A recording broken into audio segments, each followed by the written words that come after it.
Good morning students.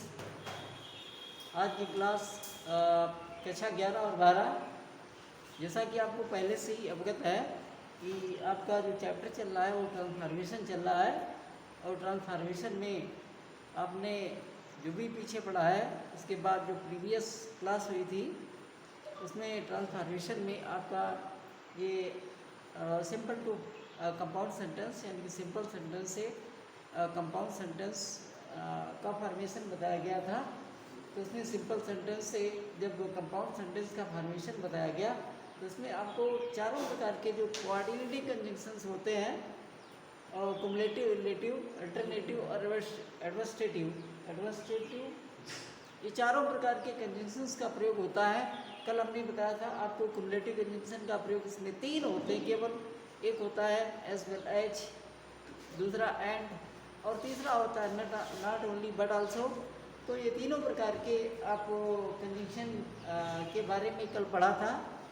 दूसरे इसके बाद आपने पढ़ा था अल्टरनेटिव, विकल्प सूचक। विकल्प में आपने पढ़ा था आइदर के बाद आर आता है, नाइदर के साथ में आर आता है, नाइदर के साथ में नार आता है, और केवल नार आता है, और केवल आर भी आता है। तो इस रूल के बारे में आपने पढ़ा था। इसके बाद में आता है आपका और एडवर्सेटिव। एडवर्सेटिव का मतलब होता है विरोध सूचक। तो इसमें जो विरोध व्यक्त किया जाता है तब उसमें क्या करते हैं, बट येट स्टिल का प्रयोग करते हैं। ये आपके कंजंक्शन है जो कोऑर्डिनेटिंग कंजंक्शन एडवर्सेटिव के अंतर्गत कौन से होते हैं, but yet still.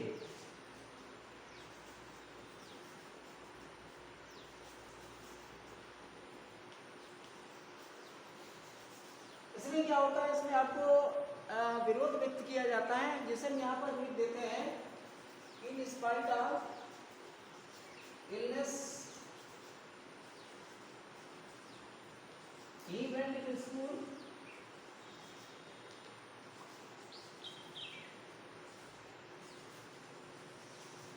In spite of illness he went to school, इसका मतलब हुआ कि था बीमारी के बावजूद, ठीक है, तब वह स्कूल गया।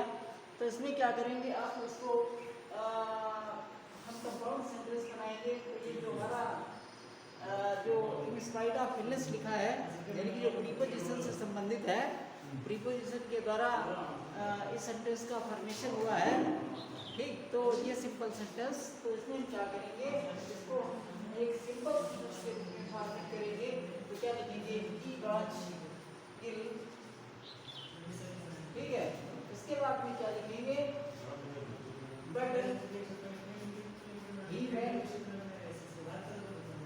To school. कहता बात बीमार था लेकिन वह स्कूल गया, या ये भी लिख सकते हैं ही वेंट टू स्कूल, ठीक है। इसके बाद में जैसे हम लिखते हैं in spite of owing in spite of owing to illness,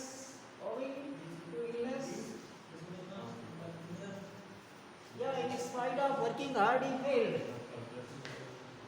In spite of working hard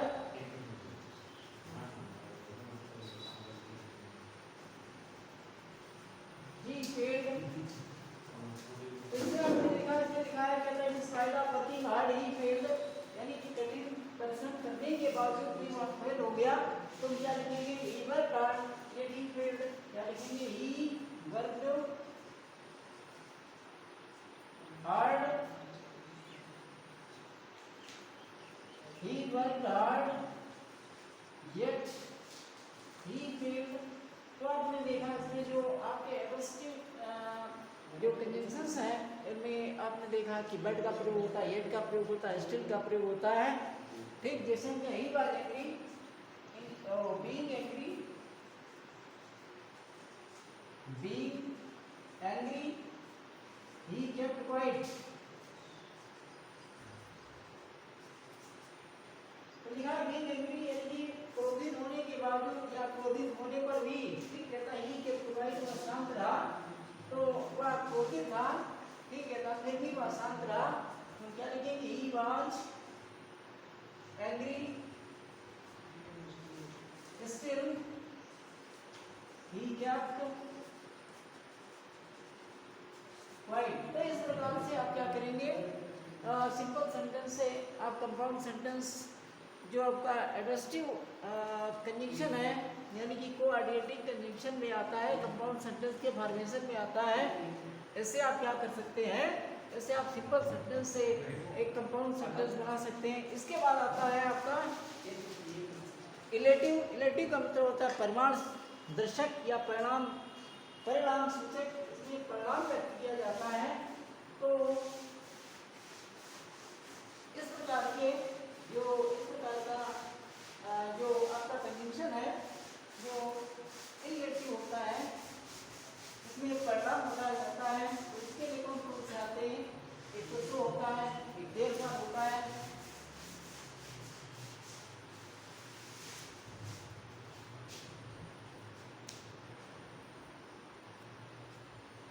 सो होता है, देर फार होता है,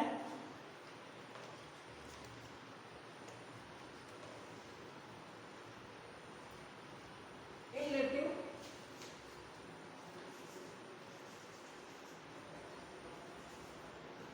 कंजंक्शन। इसमें क्या होता है, एक सो होता है और दूसरा देर फार होता है। ये क्या करते हैं, ये रिजल्ट आपको देते हैं, परिणाम बताते हैं। तो परिणाम व्यक्त करने के लिए इलेटिव कंजंक्शन का प्रयोग होता है। सिंपल सेंटेंस बनाने के लिए क्वेश्चन क्या है, द टीचर पनिश्ड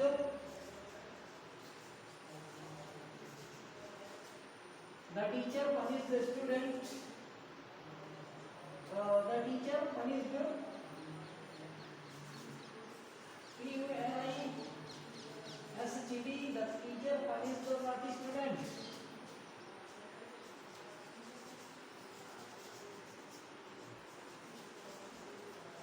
कहता अध्यापक ने शरारती लड़के को दंडित किया। तो इसका मतलब क्या करेंगे, लड़का शरारती था इसलिए अध्यापक ने दंडित किया। क्या लिखेंगे, the boy was naughty so the teacher punished। तो इस प्रकार से आपने देखा कि यह आपका सिंपल सेंटेंस था और सिंपल सेंटेंस हमने इलेटिव कंजंक्शन के द्वारा इसको हमने कंपाउंड बना दिया। इसी प्रकार दूसरा क्वेश्चन के owing to ill luck she met with an accident, owing to ill luck she met with an accident.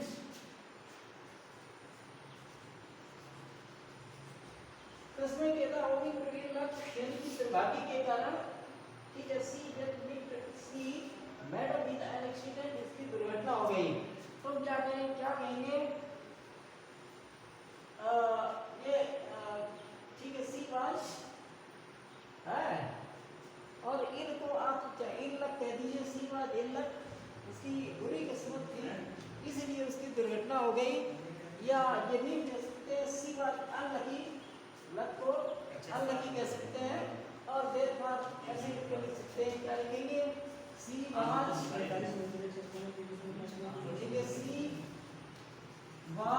Unlucky देर फार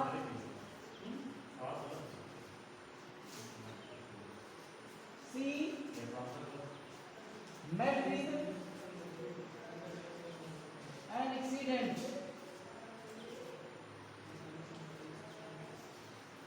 तो इसमें आपने ये देखा जो आपके ये रिलेटिव जो परिणाम दर्शक कंडीशंस है देर फार और क्या नाम सो, इनमें सिंपल सेंटेंस के द्वारा आपने क्या किया, कंपाउंड सेंटेंस का फॉर्मेशन किया।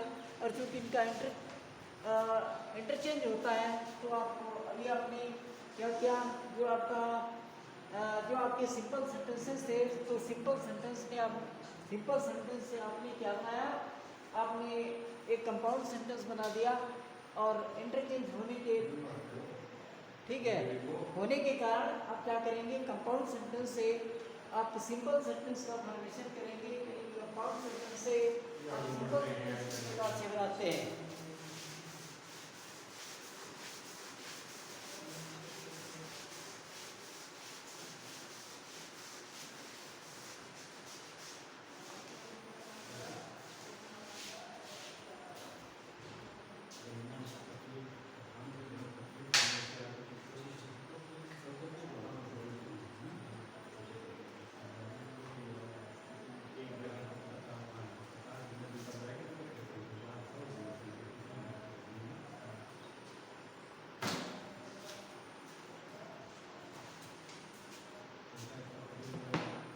तो इसके आगे हम क्या पढ़ेंगे, इसके आगे पढ़ेंगे कंपाउंड सेंटेंस से एक सिंपल सेंटेंस का निर्माण करना। तो उसमें सभी इसके उल्टे नियम लागू होंगे।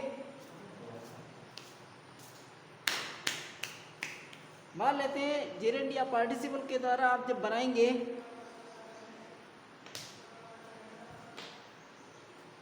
तो पहला क्या है, जेरेंड और पार्टिसिपल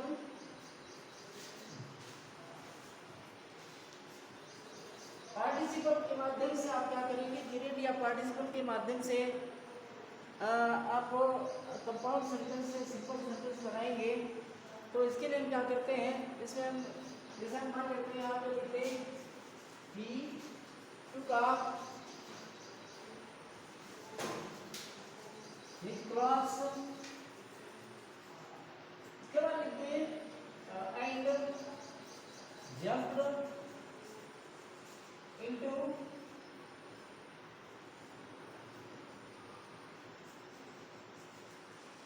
द रिवर। ये लिखा गया था ही टुक हिज क्लास, उसने अपने कपड़े निकाल दिए। फिर कहता है and jumped into the river, और नदी में कूद गया। तो हम इसको क्या करेंगे, इसको पार्टिसिपल के माध्यम से बनाएंगे। तो क्या लिखेंगे, टुक का टेकिंग कर देंगे प्रेजेंट पार्टिसिपल में, taking on his class, he jumped into the river। आपने देखा कि आपका कंपाउंड सेंटेंस था ही टुक हिज क्लास एंड, इसका मतलब ये आपका कम्युलेटिव इंटेंशन एंड का प्रयोग हुआ है। और इसमें दो प्रीपोजिशन वर्ब्स हैं, एक टुक ऑफ है और दूसरी जंप्ड है। दो प्रीपोजिशन वर्ब और ये आपका कोऑर्डिनेट कंडीशन ये बताता है कि आपका कंपाउंड सेंटेंस है। और कंपाउंड सेंटेंस होने पर क्या करेंगे, आप इसको जेरेंड या पार्टिसिपल की सहायता से अगर हम बनाते हैं तो यही करेंगे, taking of his clothes he jumped into the river, ठीक, कपड़े निकालकर वह नदी में कूद गया। दूसरा एक्शन लेते हैं, आई एंटर्ड द हाउस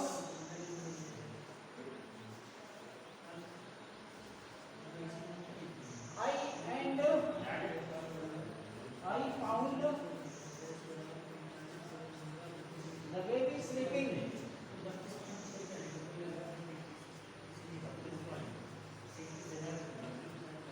निकाह के तो एंटर्ड द रूम हाउस के नाम में घर में प्रवेश हुआ, ठीक है। And I found the baby sleeping, और मैंने बच्चे को सोया हुआ पाया या सोते हुए पाया। तो इसको क्या करेंगे, ये एंड कंडीशन लिखा है, कोऑर्डिनेट कंडीशन है, इसका मतलब हुआ ये आपका कंपाउंड सेंटेंस है। और कंपाउंड सेंटेंस को हम क्या करेंगे, इसे हम सिंपल सेंटेंस बनाएंगे। तो सिंपल सेंटेंस में क्या करेंगे, इसमें एंटर को आप क्या करेंगे, इसको जेरेंड बना देंगे, एंटर को एंटरिंग लिख देंगे, ENTERING, एंटरिंग द रूम या entering the house. I found the baby sleeping. तो इसमें आपने ये देखा कि आपका ये कंपाउंड सेंटेंस था और जेरेंड या पार्टिसिपल के माध्यम से हमने क्या किया, इन सेंटेंसेस को हमने उसमें क्या सिंपल सेंटेंस में चेंज कर दिया। इसके बाद दूसरा है ये प्रीपोजिशन फ्रेज के द्वारा आप इस प्रकार से सिंपल सेंटेंस बनाएंगे, प्रीपोजिशन फ्रेज।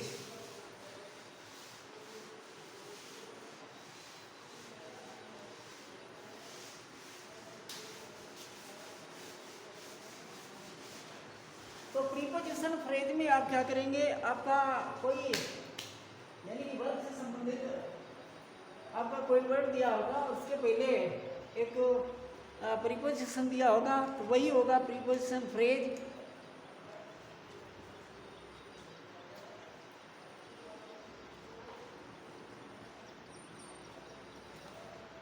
तो प्रीपोजिशन फ्रेज के माध्यम से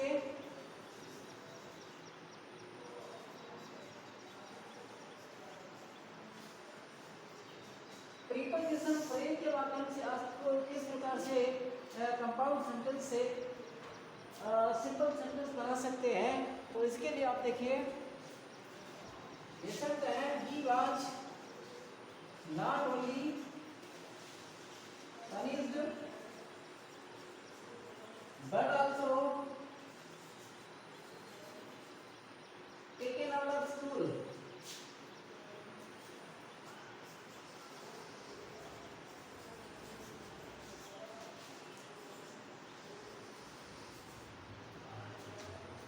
देखा ये कई बार ना समझने पड़े, उससे न केवल दंडित किया गया जबकि स्कूल से भी निकाल दिया गया। तो इसको हम क्या करेंगे, इसको प्रीपोजिशन फ्रेज की सहायता से सिंपल सेंटेंस बनाएंगे। तो इसमें क्या करेंगे, बिसाइड्स का प्रयोग करेंगे। बिसाइड्स BSIDS बिसाइड्स और पनिश को इसको पनिशिंग लिख देंगे। Besides punishing PUNISHING besides punishing.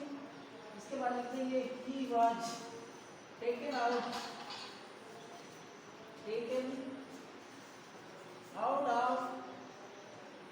School. तो आपने ये देखा, ये आपका जो सिंपल सेंटेंस बना है इसमें प्रीपोजिशन फ्रेज का हुआ है, फ्रेज का प्रयोग हुआ है। अगला देखते हैं,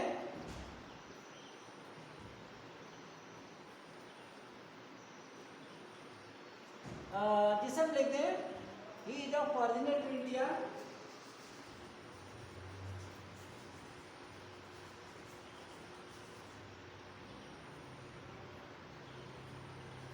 He is original to India, but he speaks English. लेकिन आप अगर इज ओरिजिनल टू इंडिया के तो भारत के लिए एक विदेशी है, बट ही स्पीक्स इंग्लिश, लेकिन अंग्रेजी बोलता है। तो इसमें जब हम प्रीपोजिशन फ्रेज के माध्यम से बनाएंगे तो इसमें क्या करेंगे, बीइंग करके लिखेंगे। Being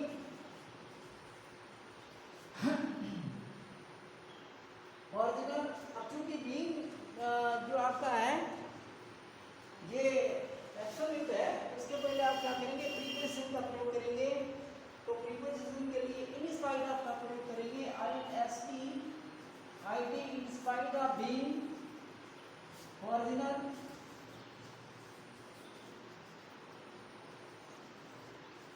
to India.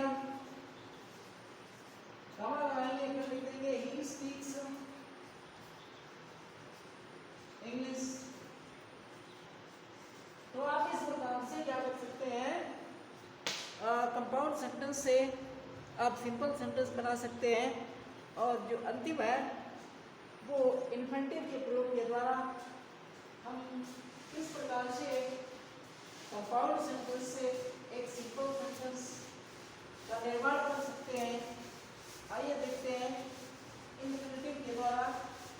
आपने पहले पढ़ा जीरो या पार्टिसिपल के द्वारा, दूसरे में पढ़ा प्रीपोजिशन फ्रेज के द्वारा, और जो अंतिम है वो है इन्फिनेटिव के द्वारा।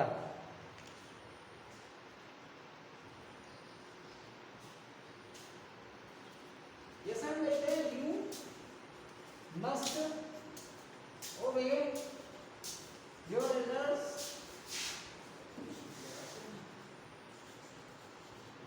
or you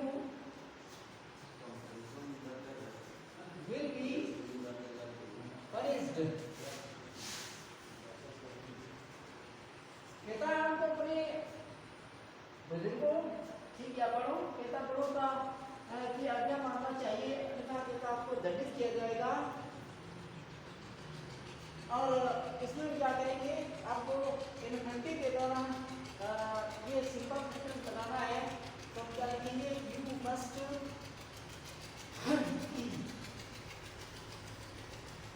must obey your elders. You must obey your elders to करके लिखेंगे, टू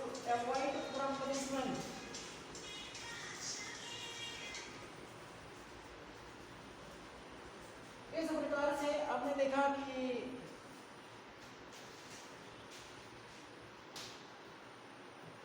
ये आपका जो कंपाउंड सेंटेंस था, कंपाउंड सेंटेंस से एक इन्फिनेटिव के द्वारा हमने सिंपल सेंटेंस बना दिया।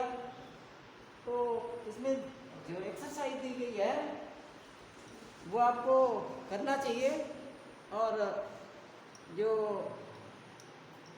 नेक्स्ट आपको जो भी इंट्रोडक्शन दिया जाएगा काफ़ी इन्विजिलेट करने के लिए, तो उसमें आपको ये वाली एक्सरसाइज जितनी भी ट्रांसफॉर्मेशन में बताई गई है उनको घर पर करना चाहिए और दिखाना भी चाहिए, और आशा करते हैं कि आप दिखाएंगे भी अगर वीडियो फॉलो करते होंगे। Thank you.